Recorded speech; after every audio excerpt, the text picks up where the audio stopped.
Week 9 of the NFL season is done.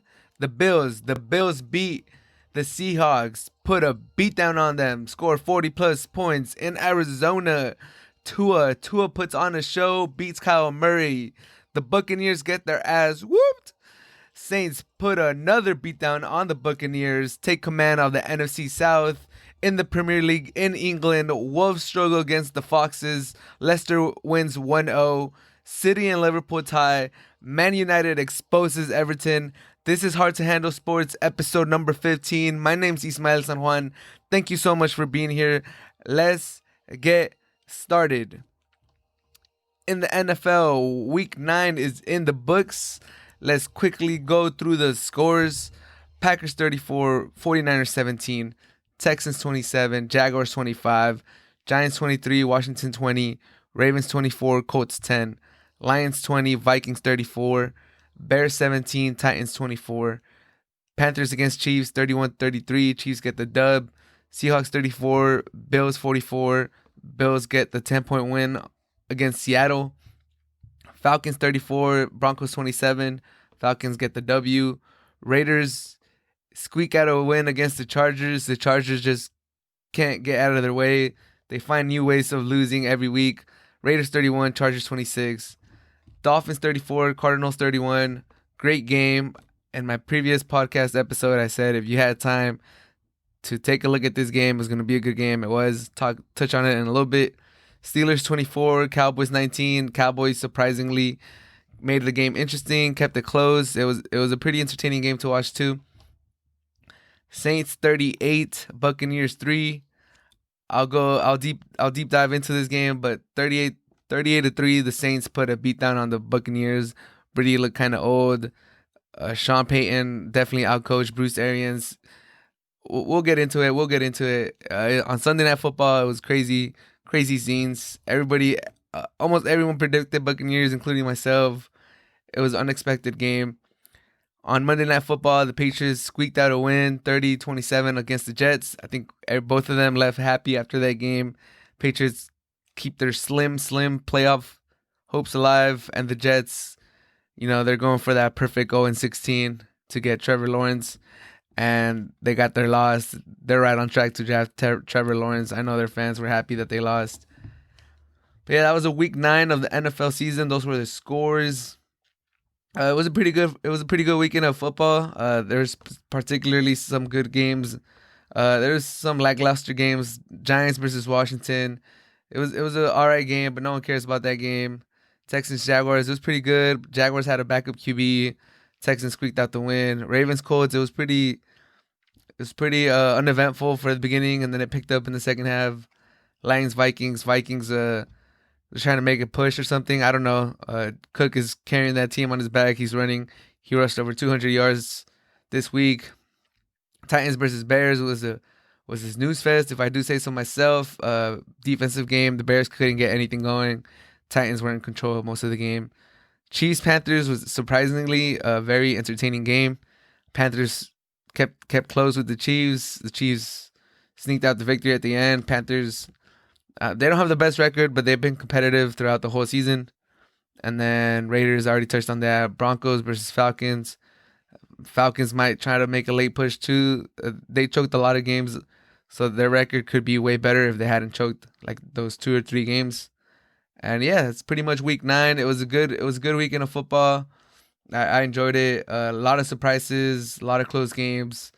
The first game that I wanted to touch on was the Bills and the Seahawks. 44-34. The Bills get the victory. Josh Allen is back. He had a great game. I did mention on the last episode that which Josh Allen were we gonna get? Were we gonna get the Josh Allen that was MVP candidate at the beginning of the season, or were we gonna get the Josh Allen from the previous 3 weeks that struggled, that played all right against the Patriots, struggled against the Titans, struggled against Kansas City, and we got the MVP Josh Allen this week. 31 for 38, 415 yards, 3 touchdowns, 7 carries for 14 yards and a touchdown. Played lights out, played like an MVP candidate. Put that offense on his back. He was masterful this weekend. We did find out after the game that unfortunately his grandma had died. I think the day before or Friday, she had passed away, and the coach let him know that if he didn't want to play, that it was fine, that he could take the week off. But Josh Allen, being the competitor that he is, being the football fanatic that he is, he loves football. He was like, "Nah, I want to play. I'm gonna honor my grandma by playing." And boy, did he do it! He had a great game. I know he had a heavy heart. R.I.P. his grandma. I know he's probably going through a lot. I can't even imagine how that must feel, and to step onto a football field and have a performance like he did. Just tip my hat to him. Great game. Russell Wilson struggled. He had 4 turnovers. His stat line was 28 for 41, 390 yards, 2 touchdowns, 2 interceptions. He lost 2 fumbles too. I don't know. It feels like every time that Russell Wilson has multiple turnovers, that defense can make up the difference. It just seems like Russell Wilson always has to have a perfect game, or else the Seahawks don't have a chance. But yeah, this game got away from the Seattle Seahawks pretty quick. Josh Allen was able to finish 3 of the first 4 Bills drives with a touchdown. So it just the Seahawks had to abandon the run pretty early. They were playing from behind. What's his name? Carson was out, so it was already going to be tough to run. And then once they got behind, it just became a uphill battle. Like I said, the Bills started up 17-0 real quick. It put the Seattle Seahawks on a hole. They made like a push. They did. Russell Wilson, obviously, he's a great quarterback. He's not going to go down without a fight. But they were able to sack Russell Wilson 5 times. Like I said, they forced 2 picks, 2 fumbles. They made him uncomfortable. He never really felt comfortable in the pocket. They made him run outside the pocket, extend plays. And it works. It works almost all of the weeks, but there's going to be a 1 week or one or a couple of weeks where it's just not going to work, and Russell Wilson's not going to be able to just put the team on his back. I did predict that the Seahawks were going to put 30 points up on the Bills just because they were the number 1 scoring offense going into the game. But I thought the defense was going to do a little better job. I think my prediction was like 33-24 or something along those lines. Or 35, I think. So the Seahawks put up 34, but that defense had no hope. They let the Bills score 44 on them. That's the most points in the 11 years that Pete Carroll has been in Seattle. That's the most points Pete Carroll team has given up, which is pretty surprising. Josh Allen just carved them up. It wasn't always Stephon Diggs. He was finding everybody. He was spreading the ball. He was letting everybody eat. Pete Carroll did say after the game that it caught him by surprise that the Bills just abandoned the run. He thought they were going to run the ball a little bit, and the game plan, he had drawn up a game plan that basically had some plays to stop the Bills running game, and the Bills just kind of forgot about the run, or they knew. I mean, I don't know why Pete Carroll was surprised. They came in with a pretty decent run game, and they were like the worst pass defense in the NFL. So I could see why the Bills would just be like, all right, we know what their weakness is. Let's not let's not try to be cute or do something crazy. Like, we know what they're good at. We know what they're really terrible at. Let's just go after what they're terrible at. So that's what they did. They just exposed them through the air. And Pete Carroll said he was surprised. Pete Carroll said he wasn't ready for that. So I think Pete Carroll needs to step it up a little bit. I know on the media they were saying if any other coach that didn't have the job security that Pete Carroll would have said that would have been like bigger headlines, and people would have been just calling for the coach's job or something. But it's Pete Carroll. He has job security. He's done a great job since he's been in Seattle for these 11 years. So he gets a little slack taken away from him. But that defense from Seattle is starting to worry me. I don't know. It's a daunting task to ask Russell Wilson to be perfect every game, to not have any turnovers, to make up for his kind of shaky line that he has at times, to just improvise and get the ball out to his wide receivers and to just make comebacks every week and just sneak out victories. I don't know. I'm losing a little bit of faith on the Seahawks. I have them as my Super Bowl pick. I had them losing to the Chiefs in the Super Bowl. So uh, the NFC is definitely tough. It's ramping up. The Saints are coming in hot. The Buccaneers, if they could bounce back, they'll be there. The Packers are coming hot. Revenge season for Aaron Rodgers is what I'm hearing. It's gonna be tough. It's gonna be tough to get out of the NFC. And with that defense, something needs to happen. I know Jamal Adams during the game, I saw him screaming at Pete Carroll for a little bit. So I don't know what's going on with that. Hopefully, Jamal Adams could help that defense, and they could shore that defense up. Particularly the passing game, that they're struggling a lot. They can't stop anybody. Like I said, Josh Allen was struggling, and I said if he's gonna turn his season around, if he's gonna revert back to the MVP form Josh Allen that we saw in the first 3 or 4 weeks, that this was gonna be the week to do it. And sure enough, he became the MVP candidate, Josh Allen again. So as far as the Bills go, they have the Cardinals and the Chargers next, and then the Niners. Cardinals are going to be a tough game for them, but they should be favorites. Chargers, surprisingly, they'll probably be a tough game too. The Chargers are not a bad team. The Chargers just don't know how to win. Like the Chargers they could probably compete against anybody. They compete against the Chiefs. They compete against the Bucs. They have like 17 plus point leads on a lot of these teams, a lot of these good teams. They just don't know how to close, and that's something that's plagued the Chargers for many years. So the Bills better not sleep on that game. They better be ready because the Chargers could potentially beat them.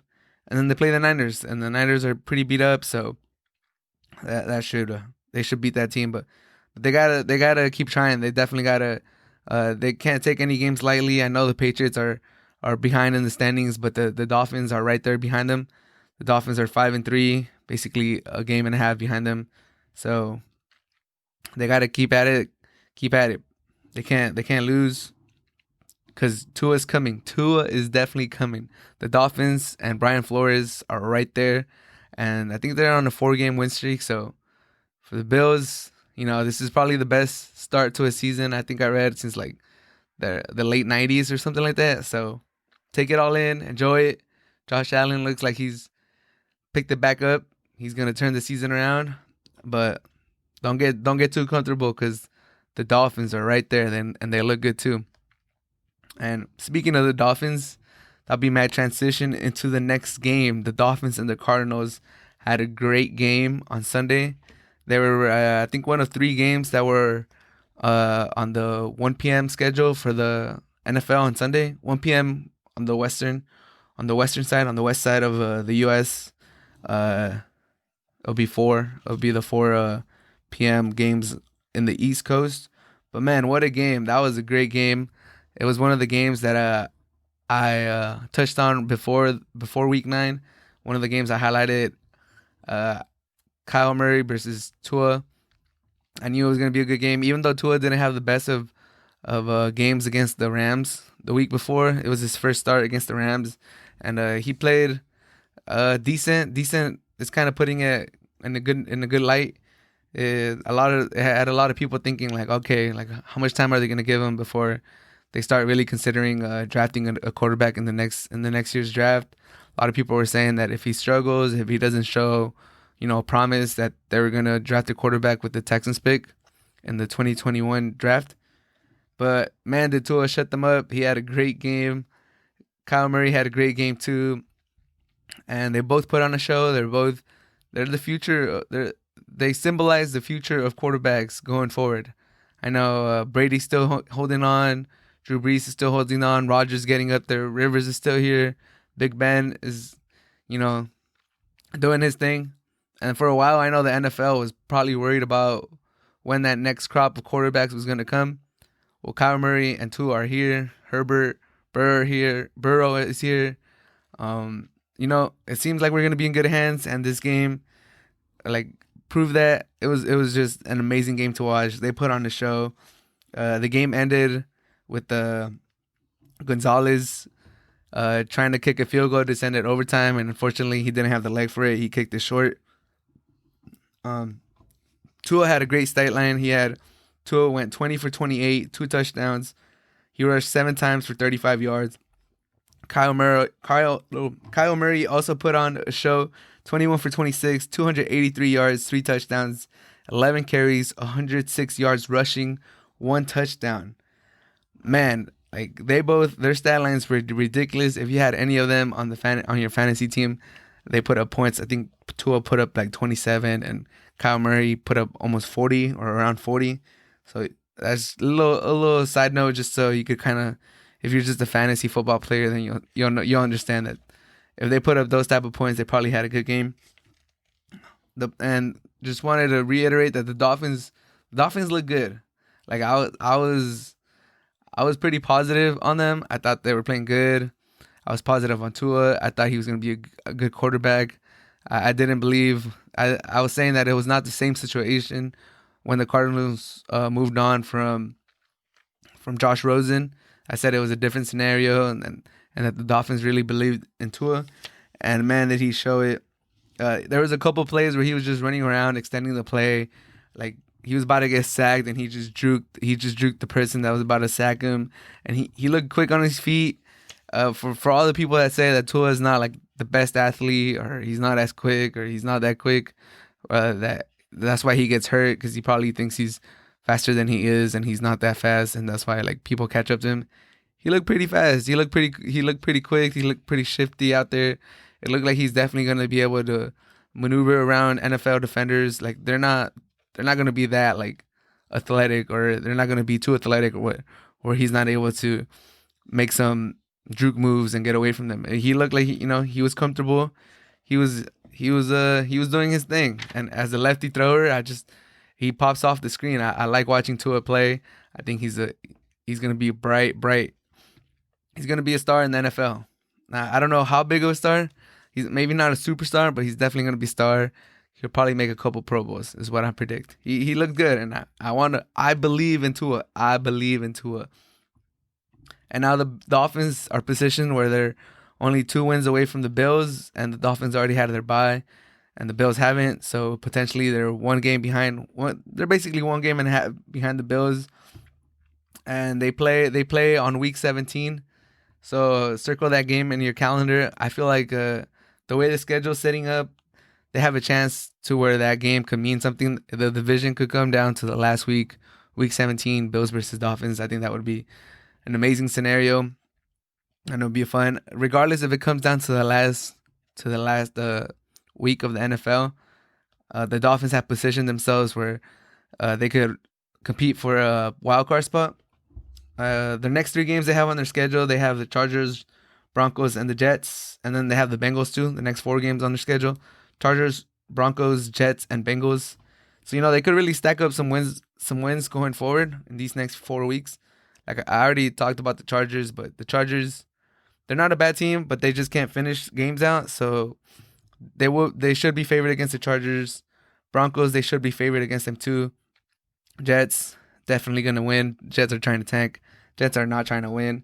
And then the Bengals. So that's going to be a good test.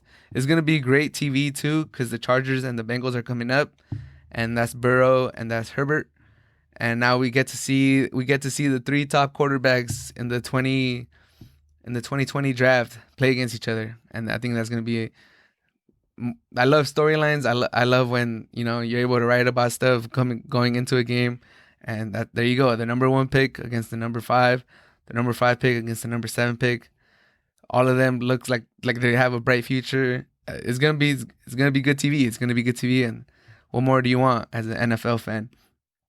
And the Cardinals look like they're the Seahawks light. I know they just beat them, but the Seahawks are higher in the standings, and the Seahawks are, everyone rates the Seahawks a little better than the Cardinals, but they're in that same boat. They have a great potent offense. They have a great quarterback, MVP candidate quarterback. Murray should be creeping up with all these stats he's putting up, but they're on the same boat. They have a great offense. They have a great quarterback, and their defense is pretty atrocious. They can't stop anybody. But Murray, he is on pace for 4,000 yards and 1,000 yards rushing. with 48 combined touchdowns. That's ridiculous. That's insane. This man is putting on a show. It's his second year in the NFL, and he's already doing stuff like this. Man, he's making look. I know people were questioning, like, man, you just drafted Josh Rosen, I believe 10th overall the season before, and now you're gonna trade him for a second. You're gonna take a loss on that after 1 year of one round, basically, just so you could draft another quarterback. Well, there you go. Now you see why they did it. Murray's a beast. He's amazing. And I know the Cardinals and Cardinal fans should be upset because, they lost to some crappy teams. I know they lost to the Lions, and I think they lost to the Panthers, and now they lose to the Dolphins. And going into those games, I believe they were favored in all of them. And the way they looked against the Seahawks and other teams, you would think that they would be able to pull these games out. And to lose those games against like inferior teams on paper, or just the way you're playing, you would think the Cardinals would win games like that. So I think this is just part of growing pains. This season, it's not such a bad thing that they lose these games. Keeps them humble, keeps them hungry. It's the second season of Kyle Murray. It's the second season of the head coach, Kingsbury, I believe is his name. So as long as they keep building and next season they're not losing these games, then I feel like there's nothing to worry about. It's just part of the process. Like I said, 2018, 2019, they were 3-13. Last year they were 5-10-1, and this year they're 5-3 after 8 games. So in half the games this last season, they already matched their win total.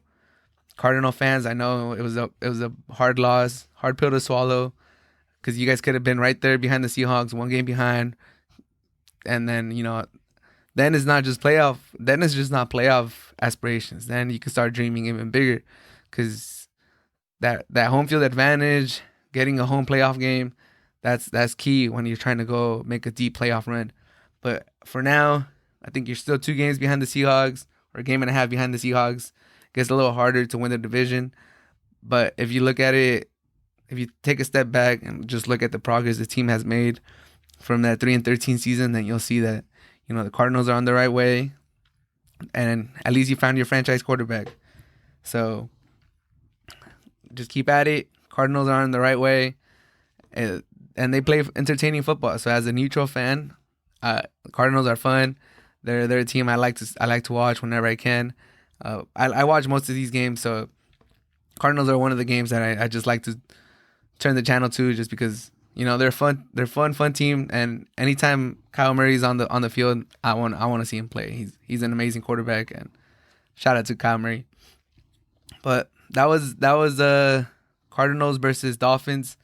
The next game that I wanted to talk about was the Buccaneers versus the Saints. 38-3, Saints got the dub. Woo! I did not see that coming. I thought it was gonna be a shootout. I thought it was gonna be a great Sunday night football game. This was probably one of the games I was looking forward to the most this season. The match number 2, Saints versus Buccaneers. The Saints beat them on week 1, but the Bucs had like a legit excuse. They hadn't had an off season. It was the first game that Brady played for the Buccaneers. All the chemistry excuses were there, and they made sense. You were like, okay, that makes sense. Like, can't expect so much from the Bucs on week 1 with no offseason, with not a lot of training, with all these Zoom meetings. But it was a beatdown from start to finish. The Saints absolutely destroyed the Bucs. Like, where should I even start? Like, Breeze had a great game. Brady looked old. That defense was getting pressure on Brady. The Buccaneers were, breaking in their new toy, Antonio Brown, and Godwin was back. Evans was still there. Gronk was supposed to be getting his legs under him. He was supposed to be another weapon. It was ridiculous to see. Everyone from the Sunday night panel picked the Bucs too. I picked the Bucs. Everyone from the Fox panel picked the Bucs. It was just ridiculous. I'm still wrapping my head around it. Just what happened? How did it go so south for the Buccaneers at home too? Like, it was just ridiculous. But for the Saints, it was another day at the office. What they usually do. Breeze was spreading the love. He completed a pass to 12 different receivers caught a pass.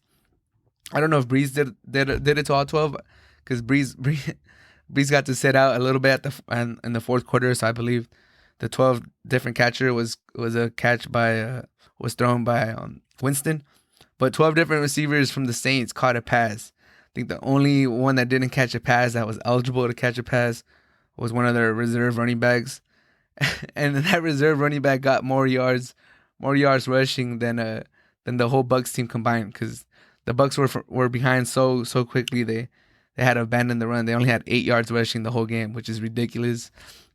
I'll get into that in a little bit, but Breeze put on the show. Breeze was magnificent. 222 yards passing, 26 for 32, 4 touchdowns. He takes the all-time lead against Brady one more time. Brady came into the game 1 touchdown ahead of Drew Brees in the all-time touchdowns, and he had 0, and Drew Brees had 4. So Drew Brees is now 3 touchdowns ahead of Brady, and I don't think Brady's gonna catch up to him. Brees looks like he's heating up, and Brady looks like, put a little damper his mood this week. But Taysom Hill also had a great game. He got paid. He got paid this offseason, and now he's still that Swiss Army knife that the Saints love. I know Sean Payton loves him. He was running the ball. He was throwing the ball.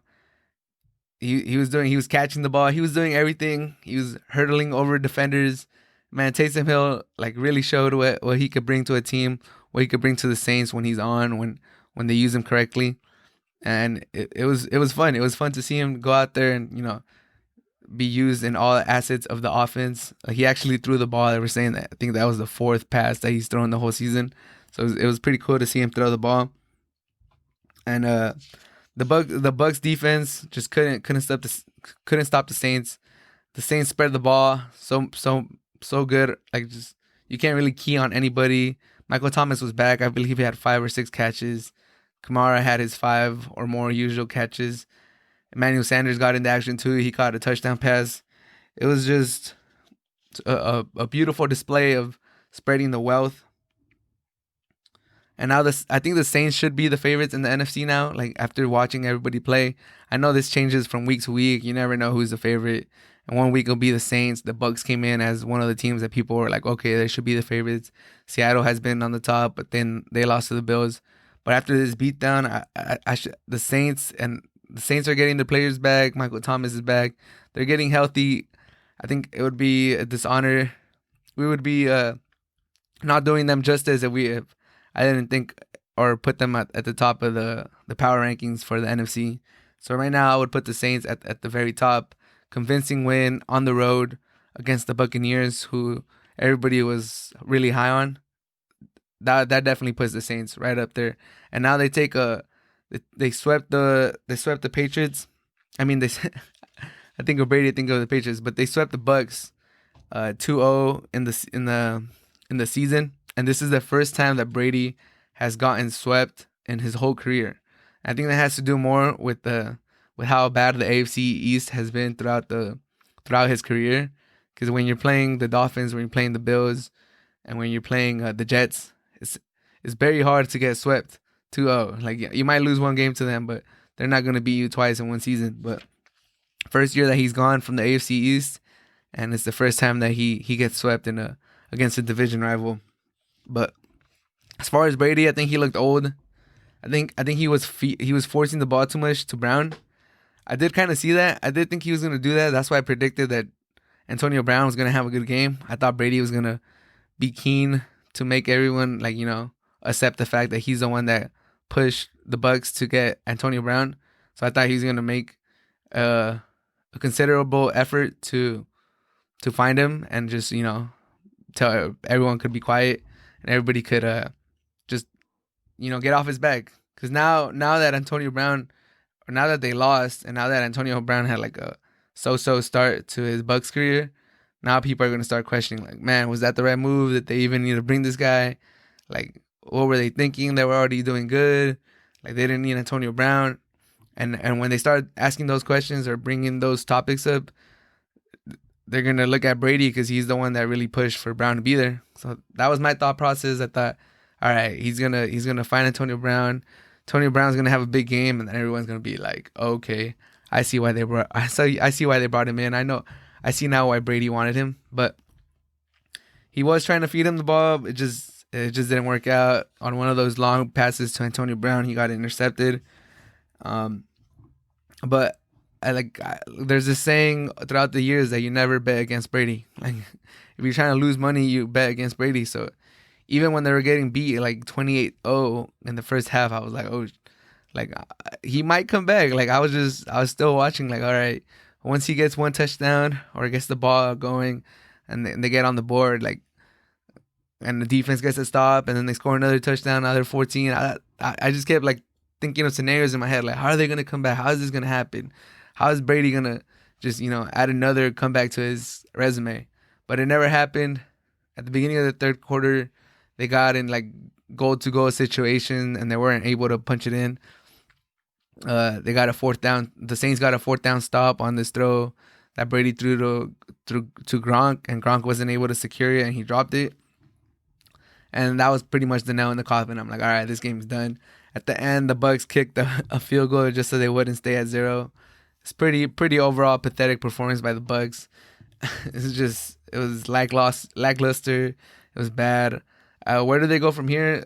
If I feel like they kind of blew their Super Bowl chance, because now the Saints have a commanding lead for the division title, and if the Bucs end up as a wild card, then they're not gonna win the Super Bowl, just because Brady's 3-4 on the road his whole career. He's always had the pleasure of at least playing 2 home games. If he's not the 1 or 2 seed, he always gets the bye. It's just an easier road. You play one last game, you're basically guaranteed a home playoff the whole time till the Super Bowl. And if the Bucs have to go on the road 3 times to get to the Super Bowl, I can tell you right now, it's not gonna happen. Brady's not gonna win 3 road games to get to the Super Bowl. So they have to win the division, and now the road gets very, very tough for them. And I don't see it happening. So I think this was a big game. It was a pivotal game. I think the Saints understood what a big game this was. That's why these videos came out afterwards, like about their celebration. Sean Payton dancing with his players in the locker room. Like strobe lights were out. The lighting was cool. Those videos were nice, and I think it's because the Saints understand what the magnitude of this victory, and now the Saints position themselves to fight for that number 1 seed in the NFC. And if they do, then this might be the year that the Saints get over the hump. I know they've had cruel losses the last 2 or 3 years, and it seems like it's not going to happen. But Drew Brees came back for 1 more year, and the way they played yesterday, they could beat anybody. So if you're a Saints fan, don't give up yet. This might be the year. So let's quickly just transition over to the Premier League. In the Premier League, match day 8 is now in the books. It was a pretty low-scoring weekend across the league. There was like a couple high-scoring games, but for the most part, there was a lot of 1-0 victories. Burnley versus Brighton, they tied at 0. Southampton beats Newcastle 2-0. They keep their hot start to the season. They're doing pretty good. Southampton, surprise team so far. The early surprise team, Everton, loses to Manchester United 3-1. They've lost 3 straight now. It looks like they're heading towards the middle of the pack, where they're accustomed to being. So normalcy is being restored. Crystal Palace beats Leeds United 4-1. Chelsea beats Sheffield United 4-1. Sheffield has really struggled out of the gates. I believe they're in last place. I think they have 1 point. They're really struggling. It looks like they're heading down to the championship after having a pretty solid season last year. It's pretty shocking. West Ham beat Fulham 1-0. West Brom loses to Tottenham 1-0 in the closing minutes. Leicester squeaks out a victory against the Wolves 1-0. Man City and Liverpool, a draw at 1. A pretty hyped up game. Lived up to the billing in the first half. Second half got a little dull. And Arsenal versus Aston Villa. Aston Villa beats Arsenal 3-0, and they keep their pretty solid starts to the season too. As far as the table, Leicester's in first, followed by Tottenham, Liverpool, Southampton. That's your top 4: Leicester, Tottenham, Liverpool, Southampton. And then the rest: Chelsea, Aston Villa, Everton, Crystal Palace, Wolves, and City. And then your bottom half of the table, Arsenal, West Ham, Newcastle, Man United, Leeds United, Brighton, Fulham, West Brom, Burnley, and Sheffield all the way at the bottom. 1 point out of 8 games, negative 10 goal differential. It's a rough season for Sheffield. It looks like they're heading down to the championship. I couldn't have predicted that. I thought they were going to be a 10 and up team again, but it is the Premier League. You never know what you're going to get coming into the seasons. But there is 3 games that I wanted to touch on. Manchester United versus Everton is the first one. Manchester United versus Everton. It was a pretty good game. It started off with Bernard getting the opening goal for Everton in the first 20 minutes, I believe. I think he scored in the 19th minute. And then seeing that, he scored in the 19th minute. After seeing that, I was like, okay. I predicted an Everton 3-1 victory. And I was like, okay, this is right along how I thought game was going to go. Everton was going to get a goal.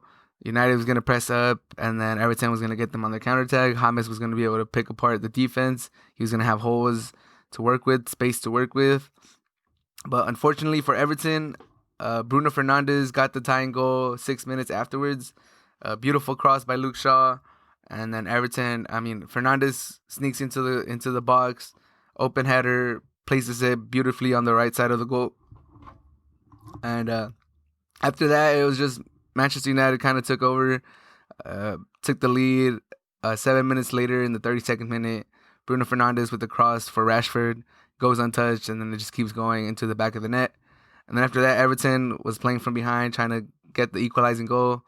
And then in stoppage time, they're sending a lot of people forward. They're sending a lot of people forward to get the tying goal, and they get caught on a counterattack. And Cavani scores his first goal for United, puts the game away, 3-1 victory for United. And good for United. They had struggled in the middle of the week. They had struggled in Champions League. Everybody was calling for Ole's job. And as far as Everton, this is the Everton that we all know. This is the Everton that we're familiar with. 3 straight defeats after their hot start. And before those 3 straight defeats, they had a tie. So they've managed to get 1 point out of their last 12. And they've fallen from 1st to 7th.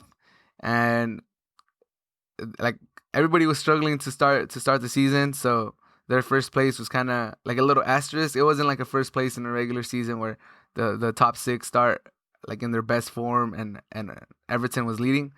Teams were already, the top 6 teams were struggling, and now they're getting into form. So Everton dropping to 7th, I don't see them fighting back and crawling back into the top 4 spot. I see them, if anything, just the highest I see Everton going is maybe 5th or 6th, and then the lowest is probably 10th or 11th. That's right where they belong, in my opinion.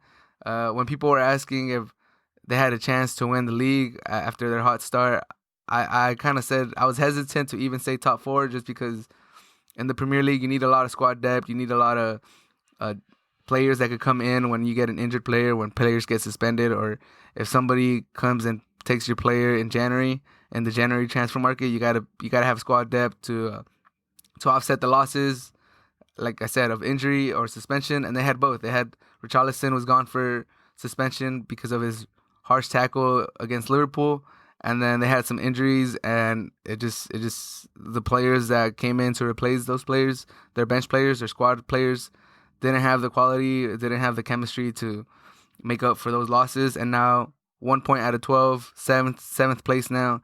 It's looking rough for Everton. I don't see them mounting a comeback as the season progresses. We're now heading into the tough stages of the season. November, December are usually where the league gets decided, and I don't think Everton has the personnel to do it. I feel sorry for Ancelotti. I am an Ancelotti fan, and I wanted James to do good. And, even just getting Everton in the Europa League spot will be a success story for them. So they still have a chance for that. So I'm not counting them out for Europe next season. Realistically, I think it would hurt them. I think if they're trying to progress into a competitive team, I think they need another season where they're not, dividing their squad even more by having all these tournaments.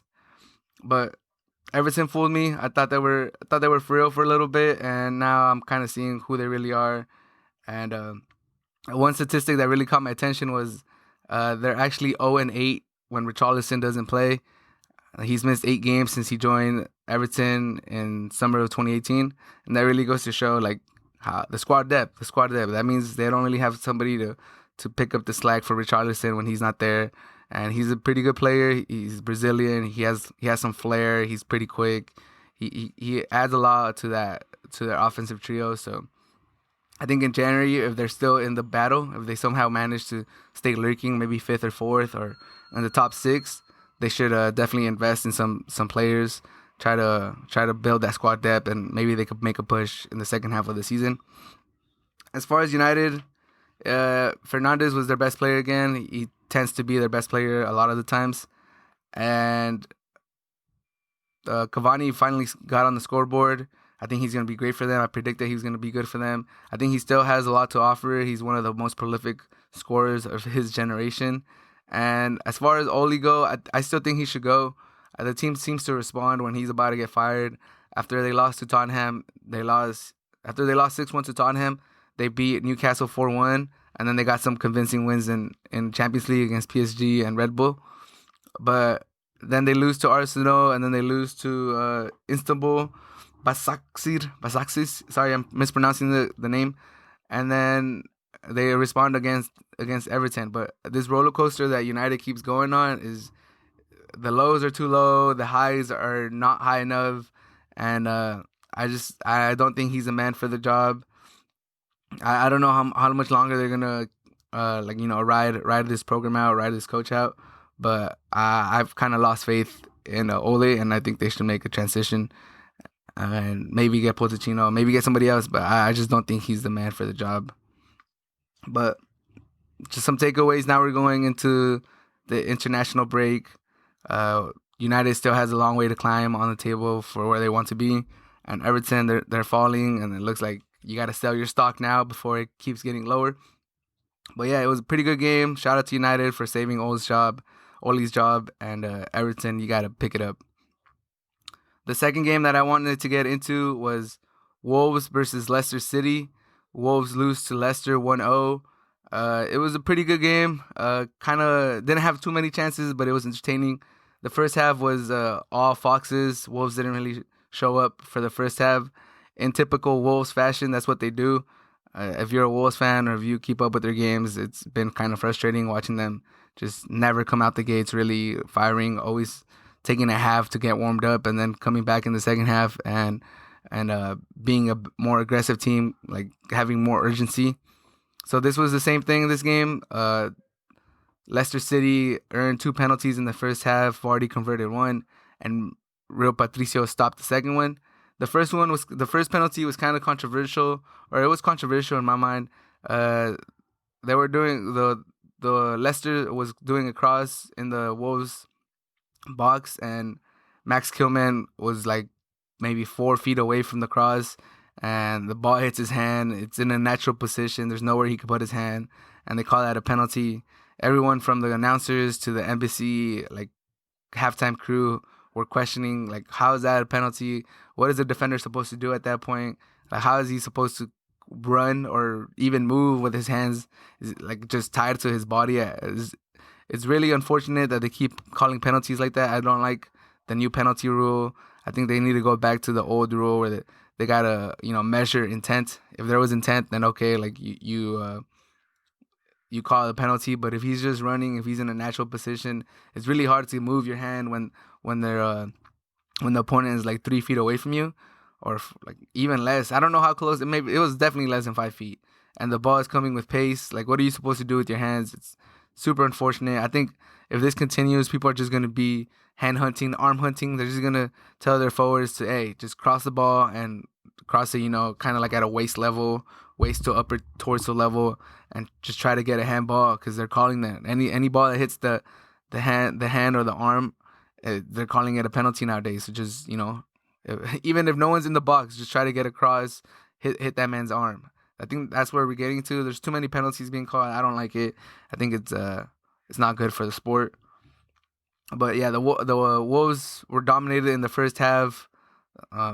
Leicester looked like the better team. In the second half, the Wolves played better. I don't want to say they dominated or anything. They played better. They were more competitive. They had some chances. Not too many. don't want to overstate what they did. By any means. They never really challenged Michael. They didn't make him a hero. They didn't make him like the best player on the pitch.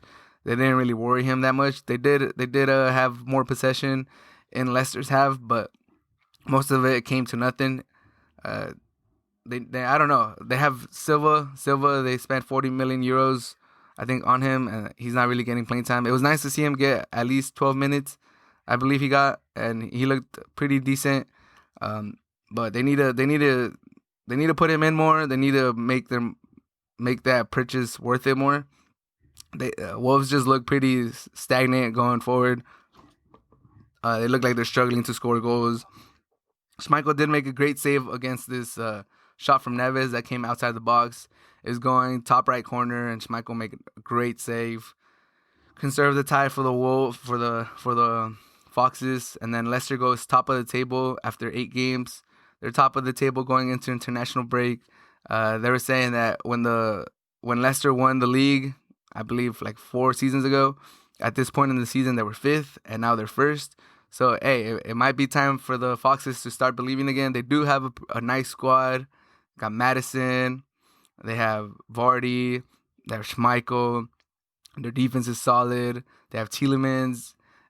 They have a little squad going. If they could avoid injuries, if maybe they could get a player or two in the January transfer market, they could definitely challenge for the league, especially the way the league is going this year. It looks like it's wide open. Anybody could take it, or anybody of these consistent teams could take it with like decent squad depth. And they play Liverpool when we come back from international break, so that's going to be a great game. It just looks like the Foxes are firing on all cylinders. 6 wins out of 8 games. That's pretty impressive for anybody, and for the Foxes to be doing this with Vardy. And Vardy missed some games too, and now he's back. So I actually like Leicester a lot. It's a team that's easy to root for. They're probably like the Wolves before the Wolves. Like, it's just a team that comes out of nowhere, does good, and as a neutral fan, it's appealing to the eye. You like to see these underdog teams do good.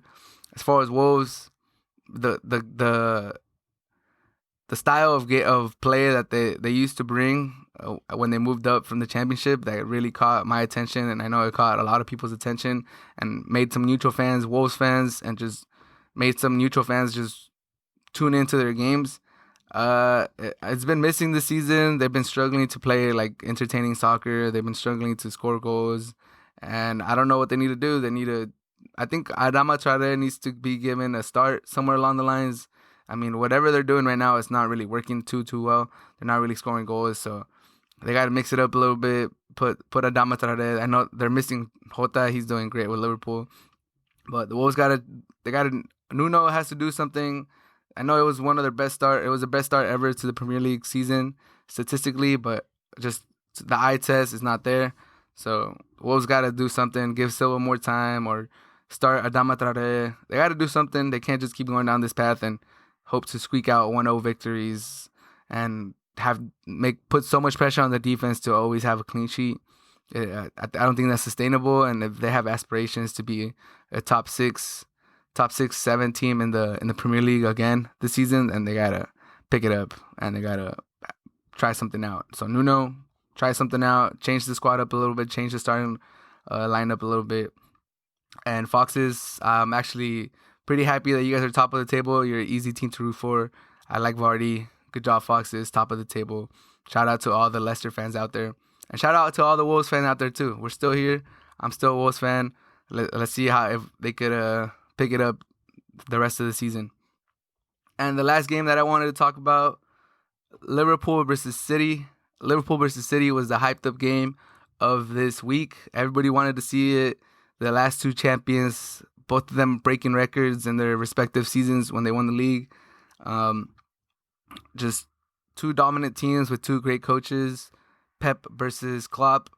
It lived up to the billing in the first half. It was scintillating soccer. It was great to watch. The NFL was on at that time already. NFL Sunday had kicked off, but I was watching that Liverpool game. It was back and forth. The midfield was wide open. It was fluid. It was end to end. The first half was just amazing soccer. And then in the second half, they kind of pulled off a little bit. They took their foot off the pedal, and I think it was understandable that both teams have had very busy schedules, and they're traveling everywhere to Champions League and then back to league. And in the 60th minute, I believe, Trent Arnold Alexander pulled up with the calf injury, and he was gone. And they're saying that he won't be back till December or mid-December for Liverpool. And Liverpool's already been reeling. They already lost Van Dijk. And now to lose Trent Alexander, that back line is taking a beating. Thankfully, they got Alisson back a little quicker than expected. But I think Trent Alexander going down in the 60th minute kind of made everyone a little weary. They were if they were going all out, maybe it made them like question themselves. In the Premier League this year, I think muscle injuries are up 20% from last season, and it has to do with the small off season and all these games that are getting packed in to have a full season. And I mean, I want to touch on the game a little bit before I dive into the second point, but it was a good game, back and forth. Salah scored a penalty to start things off, and then Jesus came back and scored a goal. All he does is score goals. Jesus, he's a bright striker for City. He always seems to be in the right position, even when things go bad. They still go right. Because on that goal, it looked like he had a bad first touch, and then he reacted quicker than the defenders and was able to poke the ball in. And then they called, just like in the Wolves game, they called another penalty against Liverpool. That was a handball. I think De Bruyne was trying to whip the ball into the box, and it hit a Liverpool defender. I think it hit Gomez's hand. He's trying to like turn around and get away from, like not let the ball hit his hand, but the ball was coming with so much pace, and like he's just running back to his goal, so his hands are naturally going in front of him. Hits his arm. Penalty for Liverpool. Unfortunate situation. De Bruyne missed the penalty, so I was like, ball don't lie, because I don't think that was a penalty. Announcers didn't think it was a penalty. I remember the announcers were saying, like, I don't think it's a penalty, but did you guys watch the Wolves game versus Leicester right before this? They called it a penalty. It's just hard. Like, what is the defender supposed to do? I think they're gonna call it a penalty, and then sure enough, the referee goes to VAR, checks it, and then he comes back and blows a penalty, calls for a penalty. And that kind of upset me. I don't like those type of penalties. I think it's bad for soccer. It's bad for football. It's gonna incentivize people to just look for the handball, look for a cross, and hit the opponent's hand. I don't know. I don't like it. I think they should go back to one more time. I think they should go back to the old rule where you gotta see if there's intent. If there's intent of the player to block the ball with his hand. If not, then just keep on playing. It's part of the game. They're moving. People are running. Their arms are going to naturally move. If it hits his hand without him intentionally trying to stop the ball, then no penalty. But just after that, it was a great game, back and forth. I thought maybe Jota was going to get on the scoreboard. I did predict a massive victory by Liverpool. They look good in Champions League, and I was like, Jota's on fire. He's going to keep continuing to score goals. But I did not consider that they're playing a gruesome schedule right now. They're traveling back and forth. I think the Premier League is the only league out of the top like 4 or 5 leagues in Europe to revert back to the 3 subs. Everywhere else, they still have 5 subs, and the Premier League for some reason thinks they're better than everybody else. And I did not consider fatigue going into this game, and I think both teams were content just getting a point. Liverpool, they're pretty high up in the table, so they could afford to not drop points. And I know City, they're already behind, and if they would have pushed to go for the win, and then they would have conceded a goal to Liverpool, and they would have lost, and now they lose 3 more points to Liverpool. That was not going to be good for them. So I now look, hindsight's 2020, but I can see why this ended in a 1-1 tie. But after the game, what really caught my attention is that both Pep and Klopp made it a emphasis to just, like, they were asking them questions about the game and how it went, and they were like pretty quick to just say it was a good game, and they applauded their players for playing good, for doing this, for doing that. And then they both quickly transitioned into like looking straight into the camera or looking at the reporter and just telling him, hey, what needs to happen is the people that are in control of these games, the people up top, they need to take care of the players. Trent Alexander England international is hurt. He's going to be gone for a while. He's not going to go to play these international games during international break for England. And all these muscle injuries that are going on around the league. Even Ole, the coach for Manchester United, was complaining too about the TV schedule. And I agree with them. Like, you have teams going to Turkey, you have teams going all over Europe playing these games, and you reduce the subs to 3, and then you make them play the early game. Like Klopp was saying, you can't make these teams that are going everywhere, traveling to all these places, play the early games. You just wake up and you play. You don't even let your body like get its natural like rejuvenation, just get back into like a good state. And if you keep doing these, like players are just gonna keep dropping like flies, and they're just gonna keep getting hurt, and it's gonna be bad for the league. And I think I agree with that. Like, I know that they should definitely add 5 subs again. Like, they need to talk about that. Like, come on, like it's a weird year. Obviously, if you don't want to keep it going forward, once we're through this pandemic and we're back to normalcy, that's fine. But as of right now, with teams not being able to train as much as they can because of COVID and COVID restrictions and everything that's going on, you gotta have 5 subs. You gotta do it. I know the smaller teams are complaining because they don't have the rosters to make those 5 subs. Like, if they make those 5 subs, maybe the third, the fourth, the fifth sub are not as impact as they would be for like Liverpool or City. If they want all those 5 players that are coming on are quality players. But the other leagues around the world are doing it. In Spain, they're doing it, and the table is still jumbled up. It's still chaos. And as far as it goes, I think at the end of the day, even right now, when there's the way it's going, as you see, Everton is like the perfect example.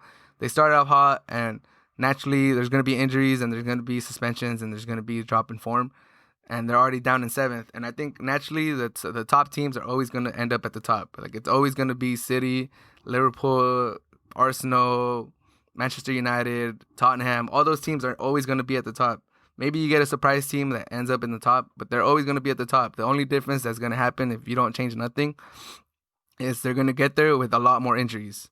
So I think they should go to 5 subs. I think they should consider, they got to talk to the TV providers, to the people that set up the schedule, and see if they could do anything to maybe help out these teams. Because if they're playing Wednesday night all over Europe and they're getting the early Saturday game, then it's really tough on the body.